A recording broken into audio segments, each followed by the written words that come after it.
Bonjour, comment intégrer une nouvelle habitude et une bonne habitude dans sa vie? Je vous en parle juste après le jingle avec mon top 10 des conseils.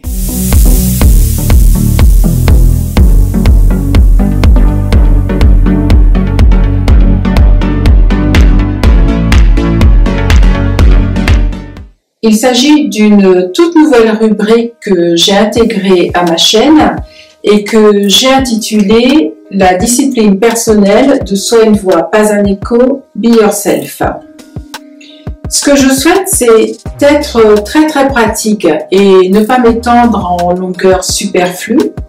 Et ces conseils que je partage avec vous, j'ai vocation à me les appliquer à moi-même également. Alors, pourquoi vouloir intégrer une nouvelle habitude, un rite différent dans nos vies? Eh bien, tout simplement pour nous défaire d'une habitude néfaste. Peut-on tout changer d'un seul coup? Bien évidemment que non. Il nous faut procéder de manière graduelle.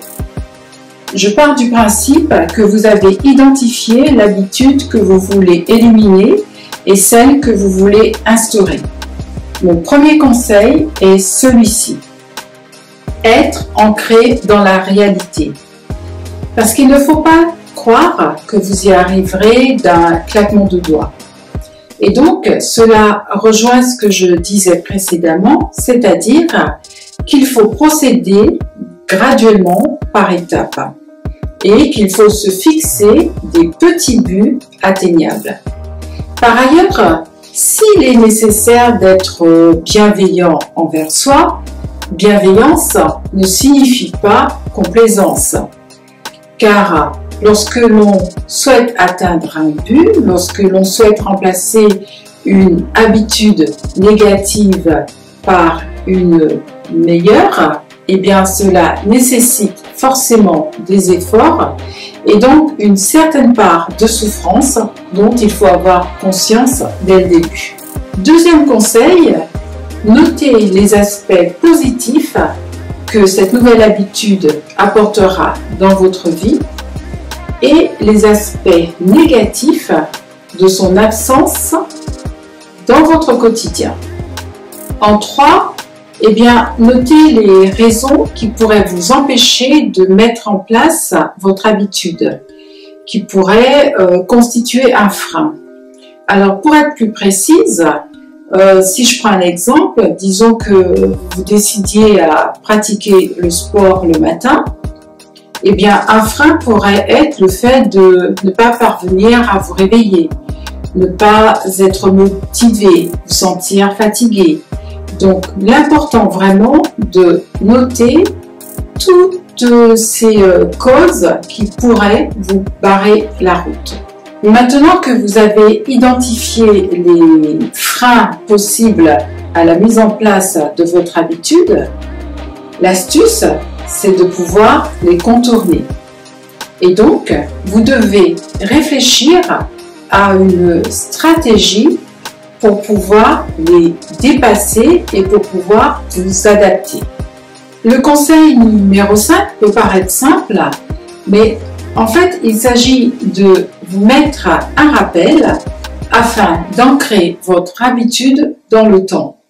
Alors, ce peut être un rappel dans votre agenda, un rappel dans l'agenda électronique, votre téléphone, mais faire en sorte que de manière récurrente, les choses se produisent.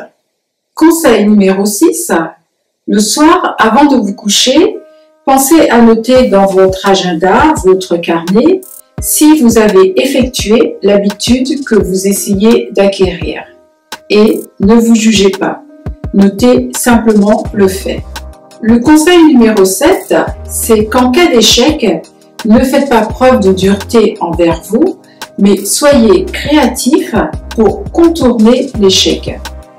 Alors, ce conseil numéro 7 peut sembler semblable à celui du numéro 4 dans lequel je vous invitais à lister les différents freins éventuels à la mise en place de votre habitude, sauf que ils diffèrent par leur temporalité. Dans le conseil numéro 4, on est en amont de la mise en place de l'habitude. Et dans le conseil numéro 7, en fait, il s'agit d'adaptation, d'agilité face à l'échec. Et donc, cela se passe après. Et comment est-ce qu'on parvient, face à la réalité, à contourner la difficulté pour parvenir à mettre en place ce que l'on a décidé. Conseil numéro 8, n'abordez pas votre nouvelle habitude à mettre en place en étant épuisé. Vous avez toutes les chances de foirer. Donc, pensez à vous reposer.